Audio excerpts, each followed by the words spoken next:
Hi friends, சாயங்காலம் snacks வந்து சத்து மாவு வச்சுருங்களா? சத்து மாவு பிசைஞ்சு வச்சுட்டேன் குழந்தைங்களுக்கு. வாரத்தில் ஒரு நாளாவது சத்து மாவு கொடுங்க, குழந்தைங்களுக்கு ரொம்ப நல்லது. அதனால் எங்கள் ராகுல் லோகேஷ்க்கு சத்து மாவு ரொம்ப பிடிக்கும்.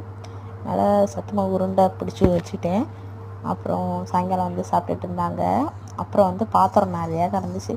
சரின்னு சொல்லி பாத்திரத்தை எல்லாம் ஊற போட்டு தண்ணி தெளித்து ஊற போட்டு அடுப்பு துடைக்க ஸ்டார்ட் பண்ணியாச்சு. அடுப்பை எப்போயுமே க்ளீனாக இருக்கணும், அப்போ தான் வீட்டில் லட்சுமி தங்கும்னு சொல்லுவாங்க. அதனால் அடுப்பை ஃபஸ்ட்டு க்ளீன் பண்ணிகிட்டு இருந்தேன். அப்புறம் வந்து இது அரிசி ஊற வச்சுருந்தேன், அதை அரைக்க கொடுக்குறோம். பாத்திரங்களை ஸ்டார்ட் பண்ணியாச்சு.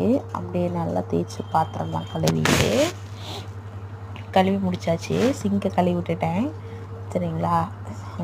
சிங்கை கழுவிட்டு அப்புறம் அப்படியே ஃப்ரிட்ஜில் போய் ஒரு 5 தக்காளி எடுத்து இன்றைக்கி வந்து தக்காளி சாப்பாடு செய்யலாம். ரொம்ப நாள் ஆச்சு தக்காளி சாப்பாடு சாப்பிட்டு. சரி, டெய்லி தோசை தானே சாப்பிட்றோம், இன்றைக்கி தக்காளி சாப்பாடு செய்யலாம் சொல்லிட்டு தக்காளி வெங்காயம் பல்லாரி எல்லாம் ரெடி பண்ணி வச்சுட்டேன். கட் பண்ணேன். அப்புறம் இஞ்சி பூண்டு இடித்து வச்சேன்.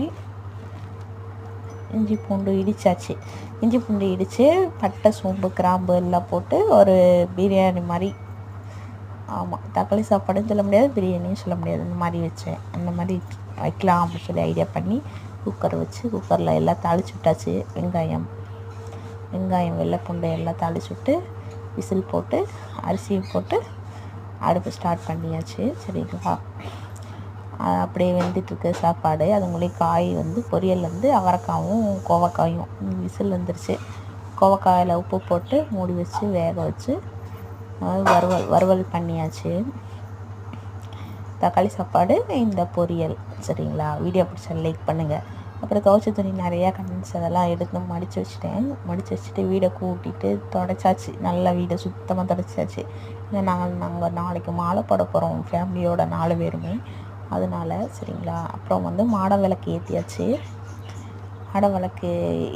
இந்த மாடம் விளக்கு உங்களுக்கு வீடியோ வேணால் சொல்லுங்கள், கமெண்டில் சொல்லுங்கள், சரிங்களா? மாடம் விளக்கு வந்து செலவே இல்லாத மாடம் விளக்கு தான், பாருங்கள் எவ்வளோ அழகாக இருக்குன்னு. அப்புறம் விநாயகர் பக்கம் விளக்கு ஏற்றியாச்சு. காலையிலையும் ஏற்றுவேன், சாயங்காலமும் ஏற்றுவேன் விநாயகர், சரிங்களா? அப்புறம் விநாயகர் அப்படியே அழகாக அப்படியே பாருங்கள் எப்படி இருக்குன்னு வீடுன்னு. மாடம் விளக்கு பாருங்கள் எவ்வளோ அழகாக இருக்காங்கன்னு. அப்புறம் வீடியோ பிடிச்சா லைக் பண்ணுங்கள், சப்ஸ்கிரைப் பண்ணுங்கள், சரிங்களா?